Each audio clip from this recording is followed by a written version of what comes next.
So today was a Fed day. I took down some notes. There are some notable things here, including some important changes. Thank you. I'm glad you like my hat. This is my operator hat. It's pretty cool, huh? Anyway, so we had the Fed minutes today, and there were some nuances in here that, of course,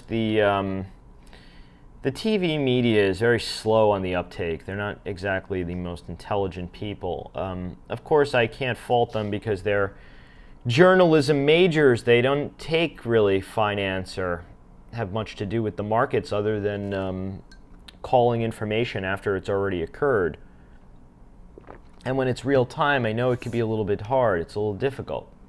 So that's where I come in.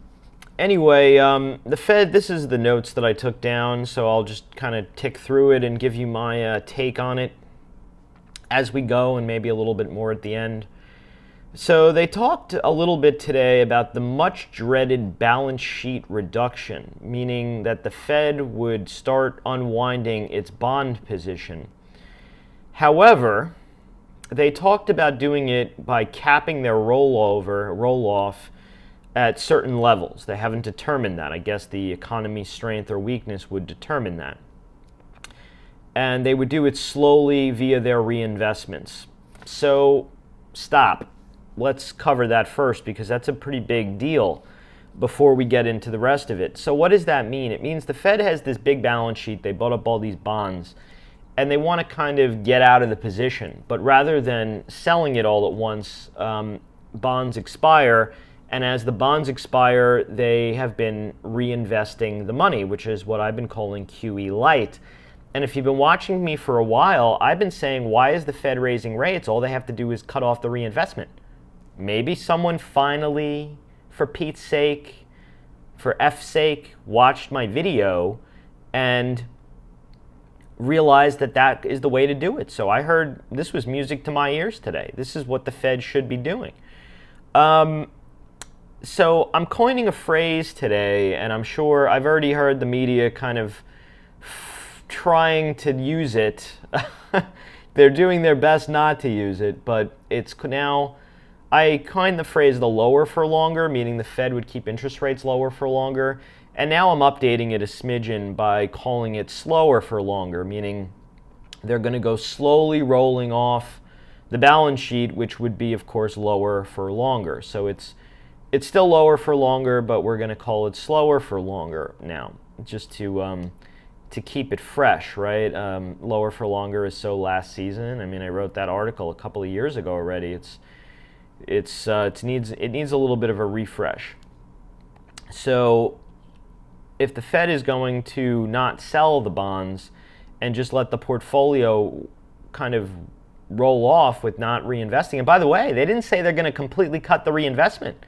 They're just going to do a little bit. They're going to cut, like, let's say half of the reinvestment. So you're still getting what I dubbed QE light. It's sort of like when you go to the yogurt store or the ice cream store and they have the low-fat yogurt. You still kind of get a little something, but you don't go with the full-on ice cream. That's what the Fed is now doing.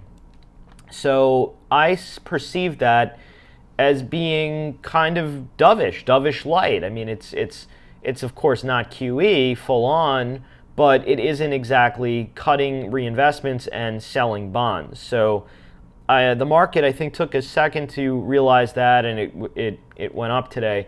Now, I've seen these moves before where the market the next day, the reporters always want to put their shitty spin on things, and couldn't think of a better word, so it is kind of shitty. And the market kind of reacts negatively the next day or so until they realize that the reporters are just being reporters. So I wouldn't be surprised if we saw a little bit of weakness following today's move. We did have a bit of a rich close, only by about 2 points. So 23.99.5 was today's VWAP. Slight excess today at the reference high. Actually, SPY made a new high. So we're going to talk about that in a minute. But Fed doesn't seem to be too hawkish. They also then, now let's pick up again, went on to say that they don't see themselves doing a rate hike before they can show that the first quarter weakness was, I guess, transitory. So I guess we're going to have to be looking at the data into June. I'll say this, though. We've seen 3 back-to-back-to-back barn burner Philly Feds. So I do think that the data might be okay for the Fed to hike, but the market is telling you they're either maybe not going to hike, or they're going to hike and it won't be like very steep amount of hikes, because you see the stocks that benefit from low interest rates, meaning, the FANG names, doing well. They anticipated this dovishness out of the Fed because they've been strong. They also talk about fiscal policy uncertainty, that of course being the Trump agenda of repatriation, tax cuts, deregulation, so on and so forth. They said there's uncertainty around that, but the risk is to the upside to growth with that. They said there was apparently a debate in the Fed. Of course, this would be what Fed governors debate about. Unemployment being too low and being a risk to cause inflation, or room to run as far as the job quality. Now, what I would point you to, and these geniuses in the ivory tower, is that we haven't seen a lot of wage growth, and the quality of the jobs. I often joke around about the carnival ride operators. We're getting into that warm summer season, so we could start talking about transitioning from mall Santas to carnival ride operating again. That is like the dream job these days. Whoa. So I don't know what they're talking about. These guys and gals over there, they just love to talk about something, and I think that's the case. Until we start seeing wage growth, I'm not really too worried about an inflationary bias. Also, on a side note, from some proprietary research that I do, which I do quite a bit of, I don't always share all my proprietary research because it is, of course, proprietary. But, we almost pulled down my camera here. The housing prices have been sliding back a bit, so that could be some deflationary pressure, which would probably be good, actually, for the Fed. It's not, of course, if you're a homeowner in one of those markets, but the pressure of real estate might be easing a bit. I will preface this that when you have an easing in the prices of real estate, usually about 2 to 3 years after, there could be somewhat of a recession, and we're now about a year or so into that. So we probably have another, 6 months to a year minimum. We'll get to that later. Not a concern at the moment, considering growth is picking up. Then they go on to say inflationary has downside risk, but they cited that there's growth abroad, so they're not too worried, I guess, about a deflationary spiral. Europe's been picking up a bit. There's a little bit of an alleviation of concern after the populist wave. I do think longer term, what happened in France is going to lead to problems for them, but short term, I guess people are okay with the status quo. Then they got a little political. The Fed likes to do that, They talked about deregulation being a risk, the repeal of Dodd-Frank, the Volcker rule, the Durbin exchange, that Durbin rules. There's a lot more going into that. I've covered that in the past. I don't want to cover it right now. Then they talk about assets being a little bit overpriced. This seems to be like the kind of the cocktail party line that the Fed always has to toe. They always want to say things are overpriced. I want to mind you that Alan Greenspan, when he gave his irrational exuberance speech, was right before the market really took off back in the 90s. I believe he came out with that comment in 96, and by 99 the market was like up ginormous, and it took only until 2001 for things to really start to kind of cool off a bit. So yeah, that's that. Then the question is going to start becoming, and this is probably what the TV guys are going to start trying to scare us about, is if the Fed is going to be hiking interest rates and doing balance sheet reductions at the same time. I can't answer whether they will or they won't. It would be almost like a double whammy if they do, and I think the Fed is going to be a little bit prudent, at least in the beginning. I think the reason that this came out today, and this is a bit of a change in terms of the Fed, is that they wanted to float the idea of balance sheet reduction. They wanted to see how the market takes it over the next few days, and it's long enough from now until the next meeting that they could walk it back if they need to. So keep that in mind, that this isn't necessarily set in stone. I think this is sort of some feelers going out there. I mean, for the most part, the Yellen Fed has been the same as the Bernanke Fed. I mean, it's almost like when Kirk Cuddy, let Bobby Beers go and replaced him with Chris Izzy Cole. So, I mean, it seems to be a fairly seamless transition so far for those Rockstar fans who know what I'm talking about here. So that's my my spiel here with the Fed. I could see the market being a little turbulent the next couple days. We didn't have a really wide range in terms of the Fed today, but I will tell you this: if you want to play right or right out trading, you can use today's high or low as either a buy above or short below for a right or right out trade, and then use the range extreme, I guess, as your guide.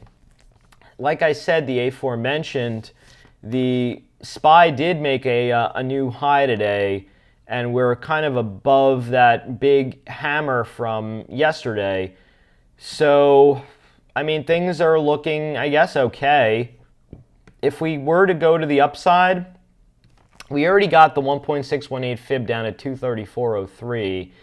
And if we did the 2 times range from my analysis, that would be 247.94. So I guess that would be my kind of upside target if we do continue to break out over 240.67. So we need to see that for more. Let's get into some of the stocks we want to talk about here. Like I said, I'm very keen on Fed Day ranges. I wish today was actually a bigger reaction, so we had a bigger range to kind of play with. So, I don't know. I mean, I guess you could use the range. I mean, so far we've been holding the 10-day and the 20-day is right below. I mean, that would be your kind of downside reference if we lose the low of day today. I mean, eventually we'll get some kind of 50 MA test, but I don't know that we're not going to see higher first. I think there's a lot of people who got themselves very short on that kind of news about Trump with the special counsel or whatever. I think that they kind of, let's talk a little bit about some of what's going on in the media and some of the political risk. I don't want to get too political. I mean, in full disclosure, everyone I think pretty much knows where I stand on this. I've been a Trump supporter for a long time. I called his win. I think one of the only people who said I thought he would win, and that I thought he would be good for the market. His agenda seemed to me like it would be good for the market. The repatriation, the deregulation, tax cuts, potential infrastructure. I mean, this is all pro-growth stuff. I love whenever I mention anything good Trump, I always see people get upset, right? I haven't seen any comments, but I saw a few people leave the broadcast. Whatever, they always come back when their P&L gets in trouble, right? Anyway, listen, I don't really want to get too into ideology here, but what I do want to get into is that the market likes his agenda. And when there are threats to it, the market doesn't like it. So let's keep that simple like this. Yes, thank you, Sherwin, for reminding me. I was also very pro-Brexit. I had said that I thought that would wind up being very pro-growth and good for the markets as well. I think the difference with the French where they were actually on the euro and the British weren't, so there wasn't that fear that your currency was going to go away. And I think, believe it or not, that may have been the deciding factor in the French election. And I think they kind of want to play wait and see how things went over there before they kind of take the step potentially in 5 years. Anyway, let's get back on pace here. You have a media that's very openly hostile toward the president. Every day is like some kind of a witch hunt. I personally think this whole Russia thing is just hysteria and a justification by the media for Hillary's loss. Again, I don't want to get too political or into it, but I don't believe that there is any collusion. That White House is like leaking like a sieve. If there really was collusion, you're now 5 months into the investigation. You have 4 open investigations going. You really have to tell me that they're leaking phone calls with him from the Oval Office with him and world leaders, but they don't have the linchpin, the gotcha information with him with the collusion. If there were any, it would be out there in my view, and I think this is all really, frankly, a nothing burger. If you can look past, just partisan politics and look at it on its face value. So that's my opinion with that. So I wouldn't get too upset when there are these kind of tape bomb headlines perpetuated by a very openly hostile media. So that's my story with that. I'm taking a look at what you boys and girls want to talk about here. So I think I covered Yellen sufficiently. Is everyone okay with my covering of the Fed, or do we need more in that?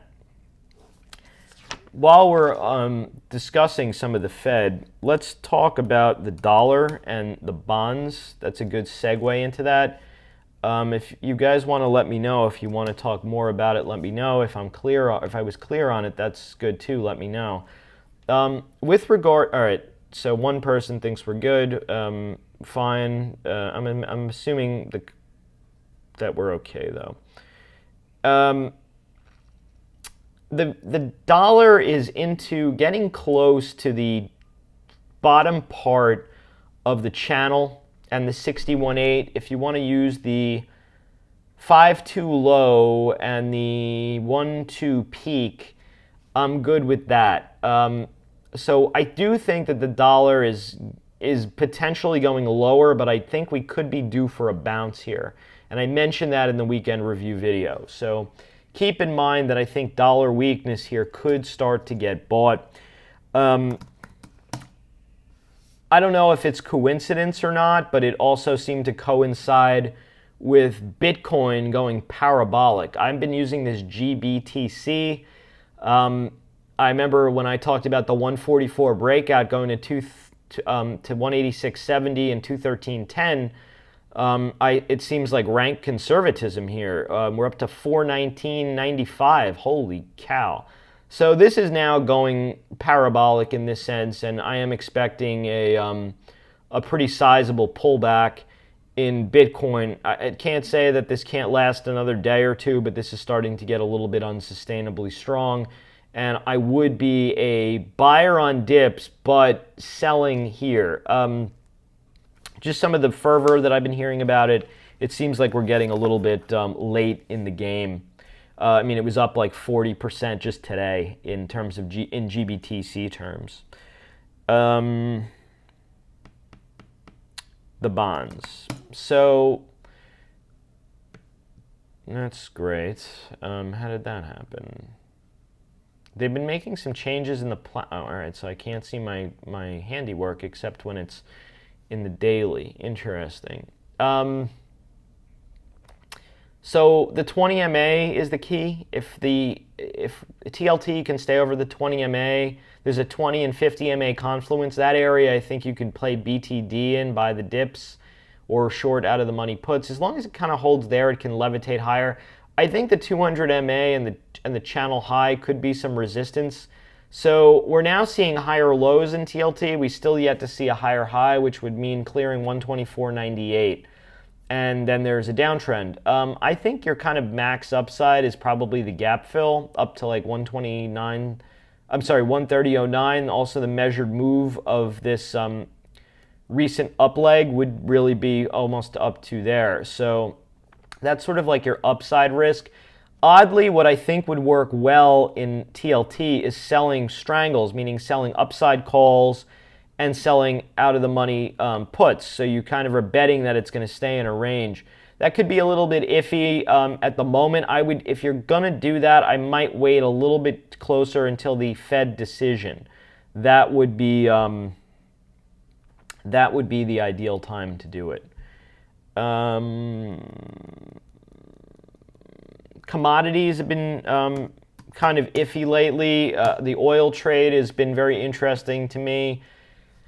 So, as mentioned in the weekend video, after it lost 47s, I thought we'd see 43.98, which was my 2 times range move to the downside. We got that move, and now we're hanging out. So, keep this simple. Anything above the 100 MA, I think, goes higher. Below there may see a 50 and 200 MA confluence test, like a pullback to that level. Anything that can clear and hold above, let's say 52.22 would be it would be interesting to me. I think if it can hold above that level, the next 10 points could be to the upside. So that's going to be key. We have an OPEC meeting coming up. I think a lot of people think that that's going to be a sell the news event. Now, if they gun it into the event, then I think it'll be a sell the news event. If they sell it off ahead of the meeting, anticipating a disappointment, it could be a buy the news event. So I kind of want to do a bit of a George Costanza in that instance and do the opposite, you know? By the way, one of my favorite Seinfeld episodes. All right, let's talk gold. Gold, GLD. Oddly, Bitcoin is now, yesterday, the total market cap value eclipsed the market cap of GLD, the ETF. Let's keep it really simple with GLD. You've got a 50 and 200 MA confluence here. As long as you hold the 200 MA, I think the risk is higher. If you lose it, then the risk shifts lower, maybe to the 100 MA. I'm trying to keep these videos really simple, more simple. Potential secure high in SLV, with yesterday's high being a reversal candle with bookended lower highs. So if you could take out yesterday's high, I really think we're going to see a 50 MA test in this, potentially a 200 MA, but I don't know that we don't pull back a little bit first. So just, I like the 3-day range. Below the 3-day low, I like short. Above the high, I like long. Pretty straightforward.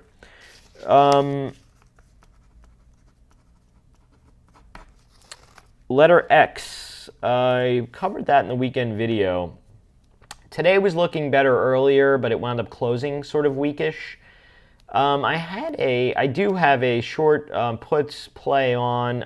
My stop is just the reference low. I might move that stop up. I had been using 1855. I think I might use 1921 now. That was yesterday's low. If you lose that, it's kind of all bets are off. I might even use the 10-day, wherever that 1992. I like that. It's got to hold the 10 MA. Below would be a stop out. So we'll update that on letter X, 10 MA. Stop. Alrighty. Price line. Let's just take it from the top here. Price line. The old Billy Baru. We got the channel high. We had the gap down. I actually thought this was going to lose the 50 MA. It was looking pretty bad. You had the gap down day, the kind of the rally, the retest to a lower low, but the 50 MA held.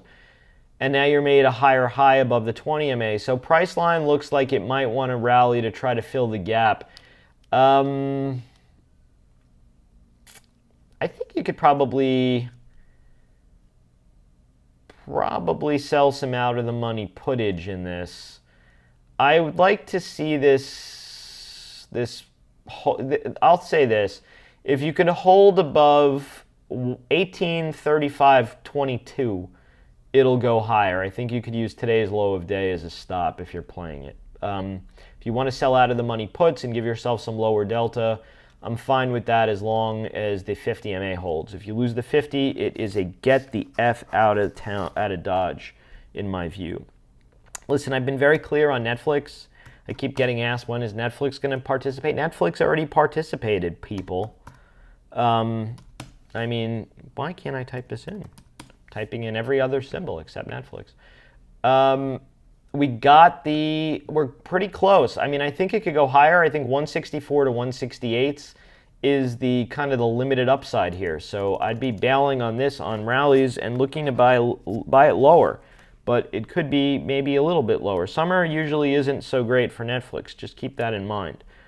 One I don't talk about very often is General Electric. Someone just asked about that one. Let's look at this on a bit of a longer term. Head and Shoulders top at the channel high. Futzing around. It depends on how you draw this neckline. There's a couple of ways to draw it. 2809 is sort of the most generous I want to be on this. Keep it clean in here, please. I'd really rather not have to start deleting people out of here. Please keep it simple and civil. No name calling. Anyway, 2809, below that to me is sort of, you're getting, I mean, you had basically a double bottom at the reference low about 212. So I guess if you want to use that as a guide, today was a pretty big candle. So I actually like playing the extreme of the candle, like long over the high of day or short below the low of day, because I think we could get the channel low. I'm not ruling that out. It's closely around, like, by the time it got there, it'd probably be like in the 23s. I'd be kind of down to buy it down there. I think that would be a pretty interesting level. There's also some reference supports in the 24s, but like this kind of needs to like shape up. I mean, the 200 MA has been resistance. It was support, it was resistance. If this were to rally up to the downtrend, like I like the idea of either waiting to short this thing at the 200 MA or buying it lower. If you want to be aggressive, you could use today's candle, below the low short, above the high long. The letter F. Ford, baby. So this thing is a pretty ugly chart. They just fired their CEO. Kind of a schmucky guy, if you ask me. He just didn't generate. I shouldn't say that, right? I have nothing against the CEO. He was just kind of lackluster. I didn't mean that. I just meant he was sort of a bit of a lackluster guy, and he didn't have Wall Street's confidence. I think he's also dealing with Peak Auto, which I've mentioned a long time ago. Peak Auto, a long time ago, right? Kind of rhymes, actually. If you draw in a down channel, which I'm in the process of doing now, we're right smack in the middle of it. By the time we get there, the 61.8 and channel low is like 787. I'd be a buyer down in there. 50 MA is 999, and the 61.8 is 787. So I like buying a small part of the position at the 50% fib and the balance of it down at the 61.8. This just, I either want it lower or on a trend break, and you need to see that trend break. Like, I don't want to pay up for this. I either want to buy it low or on the trend break. They have a dividend, Ford. Wow, it's pretty high. It's 547, and their PE is 1166. You know what's crazy? Crazy is that Ford has an 1166 PE and Apple only has a 17 PE. That's pretty nuts. And if you X out Apple's cash, it's like almost trading close to Ford. I think maybe at like a multiple, maybe, or a couple of multiple points premium. It's nuts. So, but I do think that yield will support, and I think that this is going to grind. Like I said, I'd be a buyer lower. It's come down a heck of a lot. If you want to get into this thing, maybe start selling some puts. But here's my thought on Ford. And this, just call me crazy. They just got rid of their CEO. It can't be because they're having a great quarter. So wait till they muff it on the quarter and the stock dumps on that, and then buy it. Wait until you get all those yips out of it. And that to me would be the interesting time to maybe buy some Ford. JetBlue. So this is one of my favorite airline stocks. It's done everything right so far. It pulled back. It held the breakout, which was at 2060, basically held the 100 MA. It's back up. They upped their guidance, right? So I think that that's good. I'm a buy the dipper. I'd be either a put seller at 21 strikes or below. But I think you could even do call spreads on this. I think it's going to see the high again. So JetBlue I like. Viacom, not one I looked at very often. I remember I was playing this. I was short a bunch of puts, and the stock was at 55, and I kind of said to bail. I've never looked back. This looks like it's building a base down here. I don't think you're going to get too badly burned on this thing going much lower. But the story to me was you had the firing or whatever, the CEO, and that was supposed to be the big catalyst that got the stock higher, and it didn't do anything, and that's why the stock went lower. I had been short puts. I waited for the news. The stock had rallied into it, and then it didn't go higher. So I said that I thought that it would go lower. It's trying to make some higher. I think it's just basing. You probably could sell some puts here. I'm guessing this has a chunky yield here. No, not even that high. Only 2.1%. And it's trading 12 times earnings. What is Fox trading at?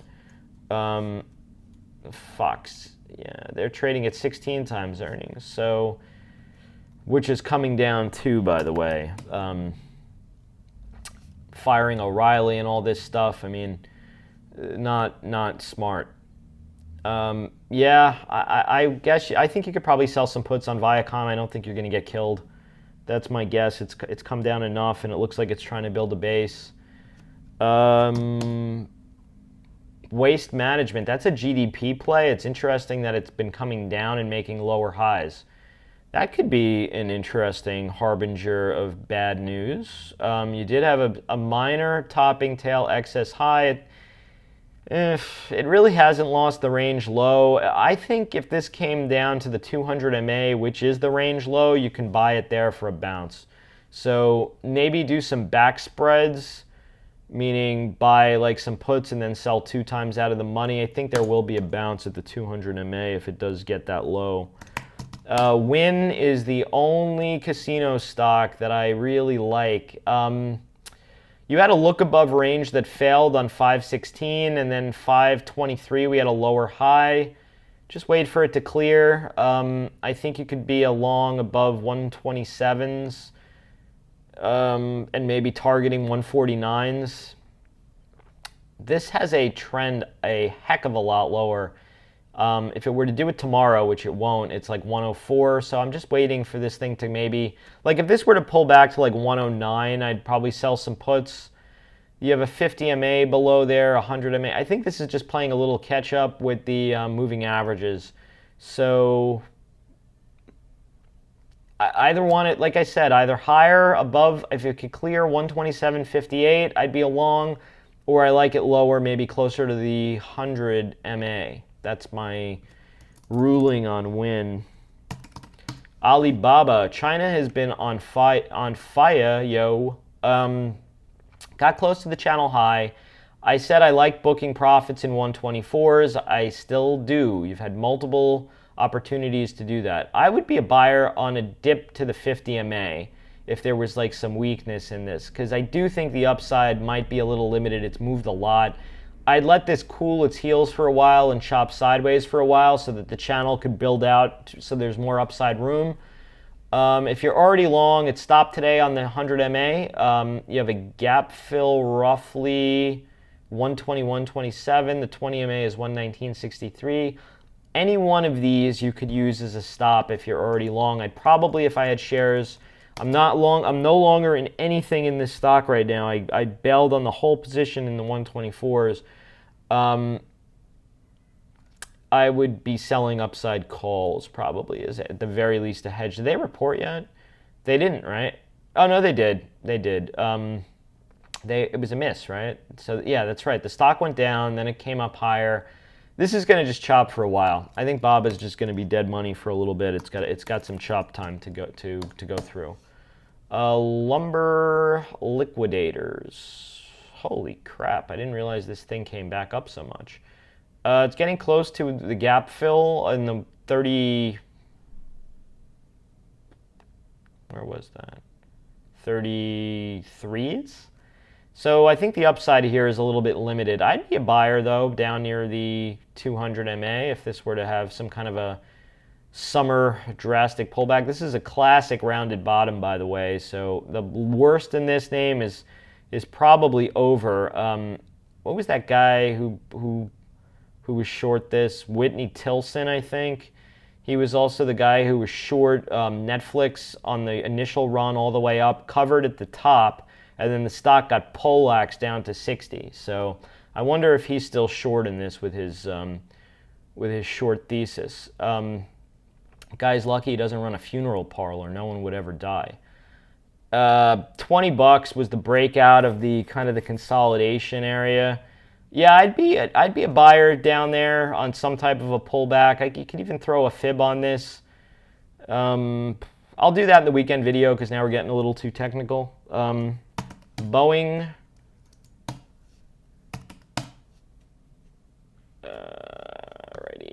Alrighty then. Boeing, wow. So you made a high, you had a move lower with the lower low, and it's yet to be determined if we can make a higher high or if we're going to make a lower high.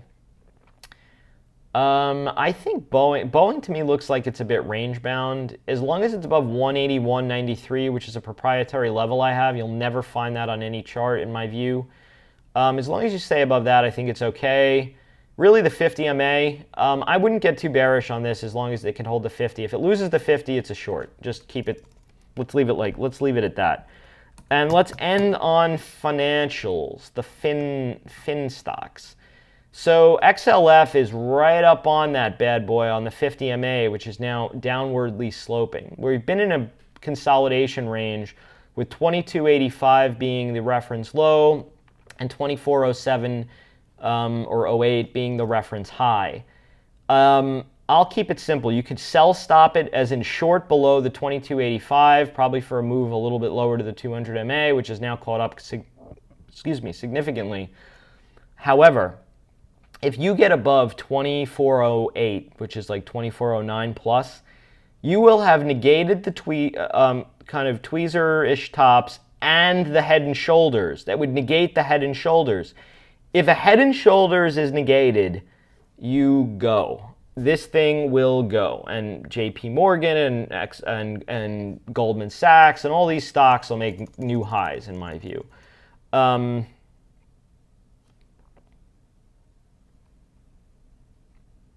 just want to see something. Goldman Sachs. This had a little bit of strength, right? It had a bit of a false breakdown.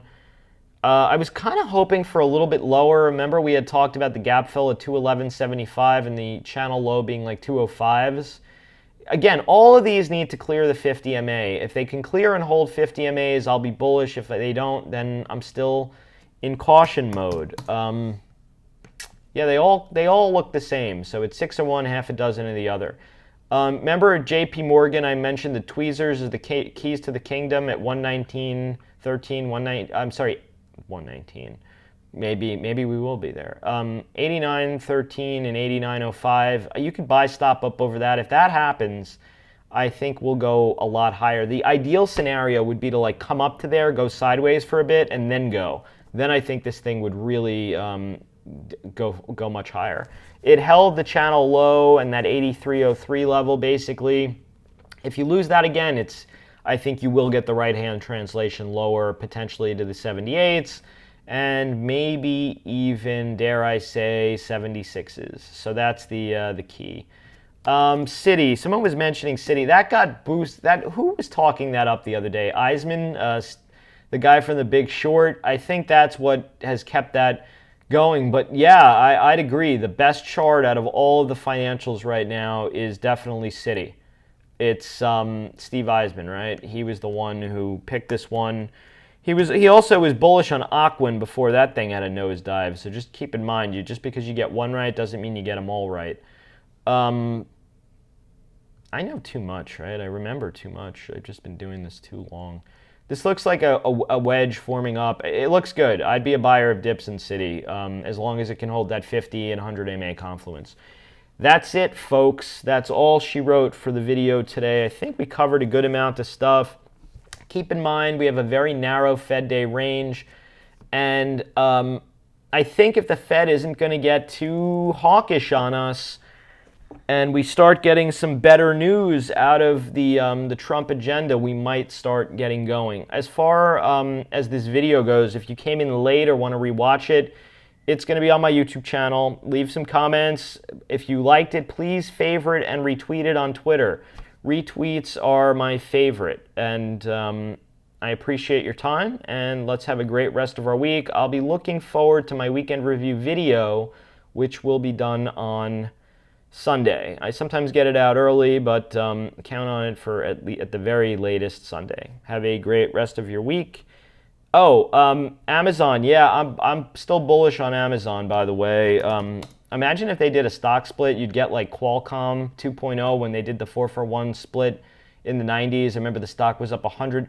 You guys don't even, just one thing about Euphoria. Years ago, I think this was like in the end of the .com craze, Qualcomm was like the Amazon then. You know, every once in a while you get one of these momentum names that do this. And I remember Qualcomm announced a 4-for-1 stock split. The stock was up $100 in regular trading hours, and then after hours, another $100. I remember I was trading that, and I didn't even get my fill confirmation, and the stock was up $8 before I even got my fill confirmation. That's a bull market, by the way. Amazon looks like, it looks like it's going to a thou. Anything above 965 in chest over here is going higher. So 965 is the door. That was the 427 after hours earnings high of day. Anything above that, I like higher. Below there gets a little iffy, but above it is to the moon, baby. Cheers.